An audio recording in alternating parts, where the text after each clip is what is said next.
구독자 40만이 됐어요. 제 순수익은 희두가 데이트하는 장면 보셨나요? 결혼 언제 어디서 어떻게 누구랑 고척돔 빌려주시면 할게요. 제 가슴은 사실 없진 않는 것 같아요. 술자리 플러팅 하지 마세요. 하지 마. 솔직히 지금까지 함께 했으면 이제 평생 함께 해야 되는 거 알죠? 나동이들 안녕하세요. 나연입니다. 제가 드디어 유튜브 구독자 40만이 됐어요. 감사합니다. 딱 제 생일 4월 22일 날 그때 30만이 돼서 내가 너무 기뻐가지고 라방을 켰던 기억이 나는데 5월 초니까 거의 딱 1년이 걸렸더라고요. 1년이 사실 어떻게 지나갔는지 모르겠어요. 스스로 대견하기도 하면서 또 이제 영상을 꾸준히 봐주신 나둥이들도 너무 대견하더라고요. 그래서 어떻게 하면 우리 나둥이들이 보람찬 유튜브 타임을 보낼 수 있을지 계속 고민을 해보겠습니다. 어쨌든 오늘은 이제 그 감사한 마음 플러스 그동안 질문이 너무 많았던 거 플러스 나둥이들에게 필요한 그런 소통을 하고자 Q&A 영상을 준비했습니다. 귀여운 질문들이 정말 많았어. 일단 저에 대해서 궁금한 질문들 몇 개만 해볼게요. 혈액형이 뭔가요? 저는 B형입니다. 언니 키 163 맞아요? 162점 몇이라고요? 맞다고요? 저 솔직히 말하면 저는 커 보인다는 소리를 훨씬 많이 들었거든요, 키보다. 방송 나와서부터 다들 쟤 완전 작아 보여 막 이런 얘기 들어서 내 키가 그렇게 작나 싶어. 아무튼 키 162점 땡땡 맞고요. 그래서 163이라고 합니다. 다들 올림하잖아요. 나만 그런 거 아니잖아. MBTI는 ESFP고요. 최애 음식은 떡볶이랑 김치볶음밥입니다. 방송 이야기 많이 해볼게요. 요즘 출연자들이랑 잘 만나나요? 네, 잘 만납니다. 가끔 이제 다들 시간 맞는 사람들끼리 만나는데 바쁜 사람들은 못 만나고요. 그래도 최대한 1년에 한 번 정도는 보려고 하는 것 같아요. 언니 방송 중에 희두가 데이트하는 장면 보셨나요? 빠지를 아주 잘 타더라고요. 봤지만 저도 할 말이 없기 때문에 노코멘트 하겠습니다. 미친 프로그램이야. 이제 저는 희두랑 커플이 됐잖아요? 그러고 나면 방송을 보는 게 정말 쉽지 않아요. 저는 인터뷰를 희두 욕을 얼마나 할게요, 내가. 그래서 내가 희두보단 제가 민망해가지고 방송을 좀 보기 힘들었고요. 보면서 뭐 깨달은 점이나 뭐 돌이키고 싶은 부분 이런 거 있냐는 질문도 있었어요. 많죠. 술 그만 마셔. 술 취하지 마. 껴안지 마. 만지지 마. 뭐 하지 마. 너무 많지만 어떡합니까? 그것 또한 과거의 나였는걸. 지금 보면은 그냥 그때가 저 안 같고 제 동생 같아요. 지금은 안 그럽니다. 환승연애 다시 출연하라고 하면은 다시 출연할 건가요? 거기서 희두를 만날 수 있었다면요 다시 출연하지 않을까요? 다른 나가고 싶은 연애 프로그램 있나요? 저는 나갈 수 없어요. 저는 솔로가 아니거든요. 솔로가 된다면 별로 나가고 싶지 않아요. 그리고 이제 가장 많은 질문들이 희두랑 결혼할 거냐? 언니 결혼 언제 할 거예요? 결혼 언제 어디서 어떻게 누구랑 할 거예요? 이런 질문이 많았어요. 저는 좀 결혼 늦게 하자 주의이기도 하고 지금 한참 열심히 일하고 저의 삶을 잘 살아가고 있기 때문에 아직까지 큰 계획은 없습니다. 그렇다고 안 하겠다는 건 아니고요. 언제 할지 모른다는 뜻이에요. 그리고 이제 언니 결혼 고척돔에서 할 생각 있나요? 고척돔 빌려주시면 할게요. 고척돔에서 할 수만 있다 하지. 오실 거예요? 그럼 제가 만약에 하면 오셔야 돼요. 그리고 이제 희두랑 요즘에도 싸우나요? 요즘에는 싸우면 어떻게 화해하나요? 하는데 요즘도 뭐 다투죠. 어떻게 커플이 안 다투겠어요. 근데 진짜 화해를 잘 하는 편인 것 같아요. 너가 더 잘못했어 이거를 따질 필요가 없어진다는 걸 느끼고 각자 그냥 미안하다고 하고 좀 웃으면서 넘어가고 그런 마음을 서로 헤아려 주는 것 같아요. 아니면 진짜 웃기거나 근데 저는 웃음 포인트가 진짜 낮거든요. 웃음 장벽이 낮아서 내가 너무 자존심 상해. 난 진짜 화를 더 내야지 했는데 너무 웃겨요, 희두가. 다시 태어나면 남희두 대 이나연으로 태어나겠습니다. 전 제가 좋아요. 근데 뭐 만약에 밤비였다 그러면 밤비 나쁘지 않아. 이제 외모 관련 언니 인바디 궁금해요 했는데 인바디가 그러니까 제가 일단 키 몸무게가 163에 47kg고요. 체지방률이 18.6이고 골격근량 20.7. 저의 골격근량을 22까지 찌우는 게 저의 목표예요. 언니 말랐는데 가슴은 어떻게 볼륨감이 있는지 궁금해. 이런 질문도 몇 개 있었거든요. 솔직하게 말씀드릴게요. 제 가슴은 사실 없진 않는 것 같아. 있는 편이긴 해요. 뭐 저의 몸에 비해서. 하지만 볼륨감이 너무 있다 이 정도 아니거든요. 속옷을 잘 입으면 됩니다. 카인다미 속옷 괜찮고요. 베리씨 속옷 괜찮은 것 같아요. 종아리 알이 너무 많은데요? 아니면 종아리 살이 안 빠지는데요? 하체 비만인데요? 이러는데 하체 비만은 대부분이 순환이 안 돼서요. 1차적으로. 그러니까 먹는 거, 다리 꼬는 습관, 아니면 내가 잠자는 습관. 그래서 그런 걸 일단 잘 체크를 해주셔야 되고, 저는 옛날에 종아리 보톡스 맞았었거든요. 맞으니까 좋아졌어요. 확실히 좋아졌어. 한 번 잘못 맞고 제가 걷지를 못했어요, 거의. 빨리 다리가 안 움직여져요. 꿈처럼. 그런 적이 한 번 있어서 그 이후로는 안 맞고 그냥 마사지만 해도 충분하더라고요. 그래서 만약에 정알이 너무 심해서 맞고 싶다 하면은 한두 번 맞으시고 그 뒤부터는 마사지로 풀어주세요. 그리고 저희 집에 있는 런닝머신 정보도 진짜 많이들 궁금해하셨는데 여기 써놓을게요. 그리고 다이어트 기간, 언니 60kg에서 45kg 될 때까지 얼마나 걸렸나요? 했는데 60에서 한 55까지는 금방 빠졌어요. 한 달? 근데 55에서 50까지는 한 3, 4개월은 걸렸던 것 같아요. 그때까지는 정말 정석적으로 열심히 했고 50부터 45까지는 1년 동안 다이어트 없이 빠졌어요. 그건 저의 다이어트 영상을 참고해주세요. 1일 1식을 위주로 일반식을 하니까 정신 차려보니 빠졌어요. 그리고 이제 얼굴 관리. 저는 얼굴 살이 좀 없는 편이에요, 몸에 비해서. 얼굴의 볼륨이 중요하다고 생각하는 사람으로서 몸이 말랐는데 얼굴이 통통하다, 복입니다. 그거 주사 맞지 마세요. 빼지 말고 진짜 지켜요. 20대 후반만 돼도 살이 그냥 저절로 빠져요. 원래 말랐던 사람들 이런 데가 막 패여요. 레이저로 턱선 관리만 해주시는 걸 추천드리고요. 이제 저처럼 얼굴이 너무 살이 없어요, 패여요 하는 나둥이들은 제가 45kg가 되면 얼굴이 들어가더라고요. 그래서 최대한 46, 47을 유지하면서 그래서 운동을 시작했어요. 이 몸무게에서 쉐입을 만들어야겠다 해서 운동을 시작했으니까 너무 무리한 다이어트 하지 마시고 보톡스 같은 것도 안 맞는 게 좋아요. 그리고 필러를 맞을 바에는 주베록 볼륨을 맞으라고 하더라고요. 주베록 볼륨은 약간 자기 콜라겐이 이렇게 되는 거라서 나머지는 얼굴형 영상에서 따로 얘기할게요. 너무 많이 얘기했다. 피부 관리. 피부는 정말 부지런해야 합니다. 하루라도 안 씻는다거나 하루라도 뭔가를 안 바른다거나 안 바른 채로 몇 시간 한다거나 그러면은 이제 20대 후반부터는 돌이키는데 며칠 걸려요. 그래서 부지런히 그냥 놓지 않고 관리하는 게 중요해요. 보습만 잘 챙겨주고 꾸준히만 해주시면 되는 것 같습니다. 곱슬머리 관리 어떻게 하냐고 하는데 네, 저 곱슬 진짜 심해요. 뿌리는 매직해주고 5, 6개월 정도는 이제 진짜 매직해야겠다 싶을 때 또 하거든요. 이런 식으로 뿌리만 조금씩 매직하고 나머지는 드라이로 다 피고 있어요. 패션 관련해서도 질문이 있었는데 내가 추구하는 스타일. 전 약간 올드머니가 유행하기 전부터 전 약간 올드머니 룩을 추구했던 것 같아요. 아이보리 계열의 깔끔한 룩이라든지 네이비 계열이라든지 좀 깔끔하고 클래식한 룩을 가장 선호하는 것 같아요. 그러면서 약간 여성스러운 것도 좋아하고요. 보세 옷도 고급지게 입는 법. 보세 옷도 진짜 보세 나름이에요. 원단만 좋으면 어떻게든 잘 입을 수 있는 것 같아요. 저는 막 10,000원짜리도 가끔씩 진짜 잘 걸리는 게 있거든요. 근데 그거는 솔직히 말하면 쇼핑을 많이 해야 돼요. 많이 해야 딱 봤을 때 이거 이런 원단이겠네? 막 뭔가 이렇게 구겨져 있으면 저거 주림 잘 가겠네? 저 비닐 같은 원단이겠네? 이런 보는 눈이 있어야 돼요. 그래서 그거는 원단을 잘 보셔야 됩니다. 보세를 조금 가격대 있는 액세서리나 가방이나 자켓이나 이런 식으로 믹스 매치를 하면은 훨씬 더 고급스러워 보이긴 하겠죠? 저는 그렇게 하는 편이에요. 요즘 위시리스트 있나요? 저 요즘에 그 제니랑 젠틀몬스터 콜라보한 선글라스 너무 갖고 싶어요. 사실 그래서 지금 당근할 거예요. 아니 어떻게 그 선글라스에 참달 생각을 했지? 천재인가? 그리고 이제 저의 가치관에 대한 질문도 진짜 많았어요. 30대 전에 이루고 싶은 건 있나요? 지금 일을 해보고 진짜 다양한 사람도 만나보고 좋은 사람, 이상한 사람 많이 보고 하다 보니까 나이가 정말 중요하지 않다는 거를 새삼 많이 느끼고 있어요.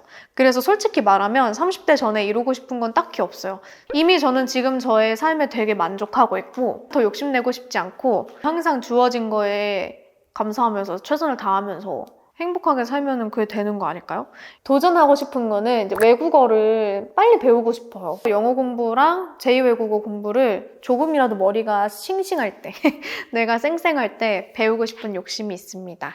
그리고 언니처럼 알차게 열심히 사는 법이 궁금해요. 나둥이들 꼭 열심히 살 필요는 없어요. 갓생 산다, 갓기 이런 얘기 많잖아요. 근데 그게 정답은 아니거든요. 열심히 살아야 한다는 강박을 버리고 전 나둥이들이 그냥 해야 할 일, 나에게 필요한 일만 꼭 했으면 좋겠어요. 그게 알차게 살아가는 방법인 것 같아요. 스스로를 다그치지 않았으면 좋겠어요.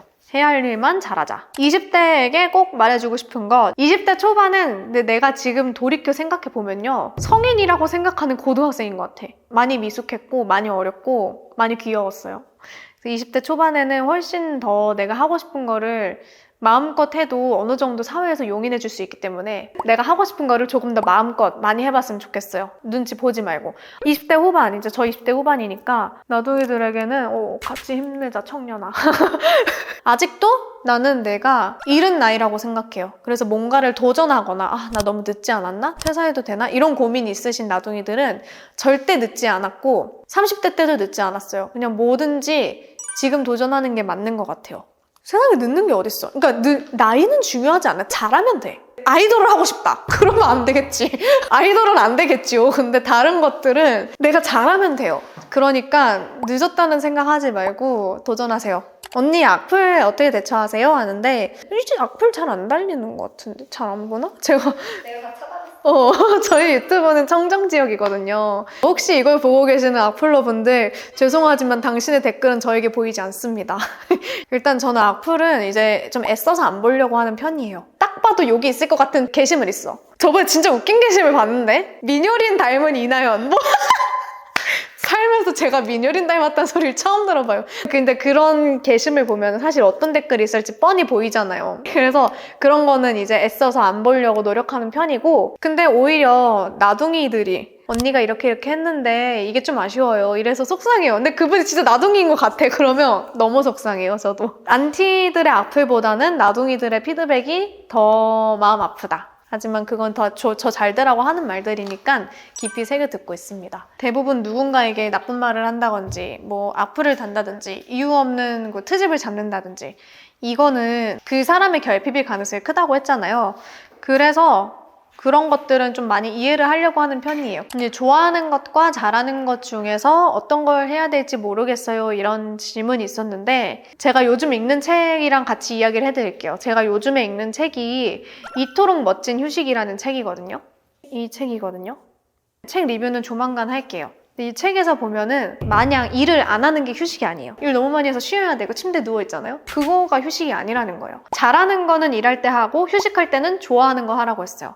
그래서 만약에 일을 한다 하면은 전 잘하는 걸 추천드립니다. 휴식하는 것처럼 일을 하고 싶어. 그러면 좋아하는 걸 하는 게 맞겠지만 일을 잘하고 싶다면 잘하는 걸 하는 걸 추천드리고요. 좋아하는 일은 쉴 때 하세요. 내가 행복함을 느끼는 순간, 나둥이들 댓글 볼 때 정말 너무 행복하고요. 나둥이들 댓글이 사실 저에게 가장 큰 동기부여이자 원동력이자 저의 힐링 그런 것 같아요. 희두랑 재밌는 거 데이트할 때도 행복하고 또 맛있는 거 먹을 때도 행복하고 오늘 입은 옷이 예뻤을 때도 행복하고 사진 잘 나도 행복하고 전 사소한 거에 좀 많이 행복함을 느끼려고 하는 편인 것 같아요. 날씨가 좋으면 행복하고. 언니의 최애 장소, 언니 힘들 때 어디 가시나요? 침대라고 하면은 때릴 거예요? 우울할 때, 답답할 때는 한강을 가요. 혼자 한강 가서 이제 차에서 노래 들으면서 좀 생각 정리를 하고 그런 시간이 갔습니다. 아니면 강변북로를 달리기도 하고요. 언니 순수익은 얼만가요? 그리고 재테크하는 법 궁금해요 했는데 제 순수익은 입니다.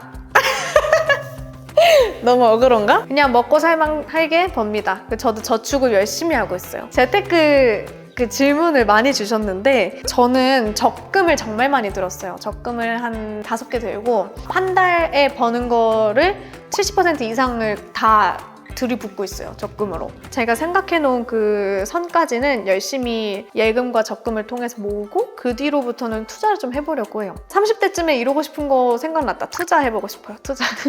언니의 꿈, 언니의 궁극적인 인생의 목표는 뭔가요? 근데 저랑 제가 사랑하는 주변 사람들이 다 같이 행복해지는 게 저의 꿈이에요. 내가 주변 사람한테 힘들 때 도움을 줄 수 있고 또 그 사람도 저에게 서로 이렇게 주고받을 수 있는 그런 관계도 있고 그러면서 행복한 가정도 이루고 행복한 친구도 있고 나둥이들도 있고 전 그렇게 큰 욕심을 내고 싶진 않거든요. 그래서 저는 그냥 항상 지금처럼 살고 싶어요. 그게 저의 소박한 꿈이에요. 고민 상담도 꽤 많았는데 제가 조만간 연애 상담을 해야겠어요. 제일 많았던 거 하나만 할게요. 헤어진 연인과 재회하는 법 있나요, 언니? 근데 재회 제외를 하고 싶으니까 질문을 줬겠지만 제외가 정답이 아닐 수도 있어요. 보통 제외를 왜 하냐면요. 저는 아니에요. 저는 희두가 너무 좋아서 제외한 게 맞고 지금 잘 지내. 근데 보통 제외를 할 때는 그 사람의 빈다리가 허전해서 헤어지고 나서 마음이 너무 아파서 다시 돌아가는 경우가 많아요. 근데 곰곰이 잘 생각해보세요. 미래까지 생각했을 때 다시 만나는 게 나를 위한 선택인가 아니면 단순한 지금의 쾌락과 도파민을 위한 그런 재회인 것인가를 잘 생각해보고 일단 재회를 결정해 주셨으면 좋겠고, 재회하는 법은 사실 쉬워요. 시간이 지나면 누구나 미워하는 마음이 누그러들어요. 시간을 지나고 다시 만나서 잘 대화하면은 재회는 금방 할 수 있습니다. 물론 상대도 나를 미워하지 않는다면요. 내가 막 바람을 폈어. 그럼 제외 못해요. 하지 마세요. 오히려 헤어지자마자는 조금 안 매달리는 걸 추천드릴게요. 남자친구랑 첫 해외여행지 추천해주세요. 저 베트남 추천드려요. 저 베트남을 너무 좋아하거든요. 희두랑 첫 여행지도 다낭이었는데 그때 기억이 아직도 너무 좋아요. 이거 진짜 너무 웃겼어.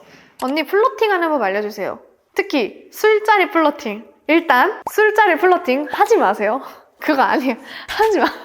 플러팅을 할 건 맨정신에 하시고요. 술자리에서는 그냥 즐기세요. 그리고 웬만하면 좋아하는 사람 앞에서 취하지 마세요. 취한 척을 하더라도 취하지 마세요. 플러팅 하는 법. 솔직하게 좋으면 좋다, 멋있으면 멋있다 직접적으로 얘기하세요. 대신에 수줍어 하지 말고 그냥 툭툭 던지듯이. 그거를 나 플러팅 좀 먹혔어 이런 뉘앙스면 절대 안 돼요. 그런 거를 눈치채면 느끼해진단 말이죠. 그러니까 그냥 정말 멋있으면 툭툭 멋있다라고 말해주기. 그리고 언니 사진 잘 나오는 꿀팁 알려주세요. 근데 제가 요즘에 캐논 G7 마크 3 쓰는데 그 카메라랑 아이폰 XS를 쓰면서 사진이 많이 예뻐졌습니다. 그리고 좀 이제 걷는 척 하면서 사진 많이 찍어보세요. 그러면 정말 자연스럽게 많이 나와요. 마지막으로 유튜브 관련 질문을 하면서 마무리를 해볼게요. 언니, 유튜브를 하면서 가장 행복하고 보람찼던 순간, 그리고 가장 힘들었던 순간은 언제인가요? 그리고 앞으로 하고 싶은 것은 어떤 건가요? 사실 매 순간인 것 같아요. 거짓말이 아니라. 왜냐면 유튜브는 내가 한 일들과 작업물이 영상으로 평생 남잖아요. 그래서 매 순간순간이 저한텐 추억이고, 그러니까 제 친구들과 제 희두와 가족과의 추억이고, 또 나둥이들과의 추억이기도 해요. 그래서 매 순간 보람차고, 그리고 또 나둥이들이 댓글 달아주면서, 예를 들어 제가 자막에 노렸어, 개그를만 노렸어. 근데 나둥이들 그걸 알아주면서 막 타임라인 달아주면서 웃어요. 너무 뿌듯하고요. 그리고 가장 힘들었던 순간은 그런 유튜브에 대한 고민을 할 때 힘드네, 생각해보니까. 어그로를 엄청 끈다든지 엄청 미친 듯한 그런 끼가 있는 그런 사람은 아니잖아요. 이런 나를 사람들이 계속 왜 보지? 어떻게 하면 보게 하지? 나는 어떤 매력 있지? 이런 고민을 할 때가, 그럴 때 힘든데 그런 고민 덕분에 제 유튜브가 끊임없이 컨텐츠가 나오는 것 같아요. 근데 저 촬영하면서 진짜 힘든 적 있어요. 이거 이제는 말할 수 있다. 저의 첫 룩북 기억하세요? 그때 진짜 전 유튜브 시작한 지도 얼마 안 됐고 제가 예약한 스튜디오가 5층이었나 그랬는데 그 많은 옷들을 들고 막 올라갔어요. 그리고 막 옷도 사실 처음 보여드리는 룩북인데 얼마나 부담돼. 지금 보면 또 옷들도 뭔가 촌스러운 것 같고 그래요. 근데 막 너무 부담스러워서 그때가 심적으로 제일 힘들었어. 그거 찍고 울었잖아요. 그리고 이제 앞으로 하고 싶은 거, 친구처럼 저의 삶을 같이 지켜보고 나중에 제가 결혼을 하고 내가 애를 낳고 그래도 그냥 나중에 정말 저를 가까운 친구를 축하해 주는 것처럼 그런 가까운 사이가 됐으면 좋겠어요. 그런 유튜브 채널을 운영하고 싶고, 저도 막 이나연이 추천하는 이거야 이게 아니라, 야, 내 친구 중에 화장품 진짜 많이 쓰고 진짜 관리에 미친 사람 있거든? 근데 걔가 이거 좋대. 이런 느낌의 유튜브 했으면 좋겠어요. 저는 앞으로도 최대한 더 친근하게 나둥이들한테 다가가려고 노력할 거고요. 그 와중에 저의 모습을 잃지 않고 싶어요. 이제 이 유튜브가 뭔가 우리만의 공간이 된 것 같아서 전 진짜 애정이 많이 가거든요. 그러니까 앞으로 저랑 꾸준히 같이 함께 해주셔야 돼요. 나둥이들 이렇게 해서 40만 Q&A는 마무리해 보도록 할게요. 다시 한번 저를 구독해 주셔서 너무 감사하고 나둥이가 되어주셔서 너무 감사합니다. 솔직히 지금까지 함께 했으면 이제 평생 함께 해야 되는 거 알죠? 이제 출구가 없다고요? 사랑해요.